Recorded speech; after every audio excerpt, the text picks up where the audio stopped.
Hey everybody, welcome back. In this video, we're going to discuss specific Google Ads strategy. It's called Maximize Conversions. And I'm going to be showing you what this strategy is and when you should be using the strategy and how we use it in our own agency hands-on, and hopefully it can be of some use to you and being able to apply in your own campaigns also.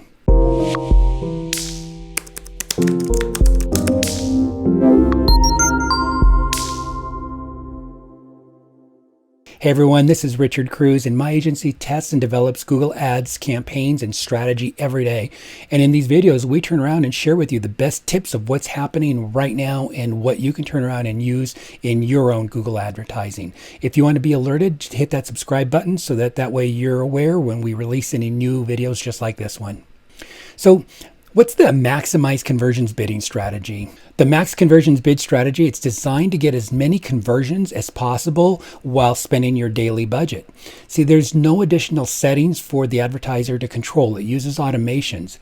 And each campaign that's using Maximize Conversions should be set up in a way that it has its own daily budget assigned, and it should not be part of a shared budget. What'll happen is if you include it in a shared budget, Max Conversions will aggressively spend the daily budget of the entire shared group, not just its own allotment.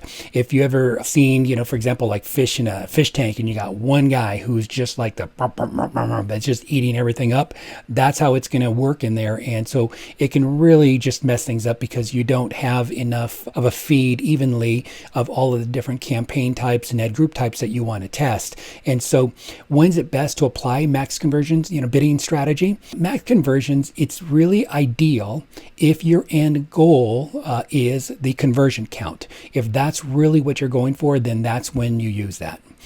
You can also, obviously optimize for target CPA, target ROAS, max CPC, for example. All of them, they use machine learning, and then they're going to ramp up once they really start to identify and learn what that sweet spot is.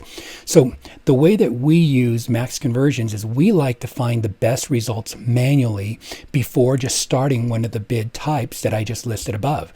And so what we do is at the start of a campaign, what we'll normally do, even though our real goal isn't Max Conversions, we're really going is if for lead gen, you're going to be wanting to use TCPA. For e-commerce shopping, you're going to want to typically use target ROAS.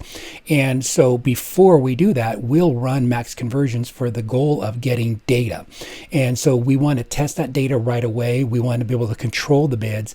And our goal is to be able to have about 30 conversions where we have enough data now to be able to turn on one of the other automated bidding types. But we literally will just import that data and be able to run the campaign inside of that data it's already seeded. So seeding your data and collecting the data manually, it helps give you a better and a clearer set of insights before turning on automation. When you're bidding, it's really crucial that you bid on the lifetime value and not just the customer value. See, this is a big mistake that I see a lot of advertisers make, that they bid on the customer value. So let me give you an example. Say a medical weight loss center might have a customer value of $800, but after upsells, cross-sells, and repeat sales and referrals, a customer value is, say, $1,700. And that's what's shown in the chart here. Here you see, obviously, the customer value, not taking into consideration renewals, upsells, and cross-sells, and really determining what this customer is going to mean to me over a lifetime period of time. And when we say lifetime value, we're not normally amortizing out for the next 20 years. I'll normally take either, say, a 1-year period of time or maybe a 2-year period of time, depending on the industry. Even though I know that certain industries, you can keep a customer forever. A financial planner, it's not uncommon for somebody to stay there for 10, 15 years. Our CPA, we've been with them for over 20 years. So the lifetime value can be far, far in excess. So know your numbers of your business and find that number, but know that number because you really want to use that number in your marketing. It can allow you to bid confidently based on that lifetime value. And when I'm running campaigns like this, you're never going to compete with me in the auction. I'll walk away with the best leads in the lion's share of the market because I'm basing my bidding decisions on lifetime value. So a few takeaways and tips. It takes an average of 2 weeks before you're going to see optimized results. Don't worry if it feeds out slowly in the beginning. That's really normal. You have a learning phase that you're going through, and it's not uncommon to see a decline, obviously, in your CPA during the first 2 weeks. But then it's going to start, rising after you're able to get more data.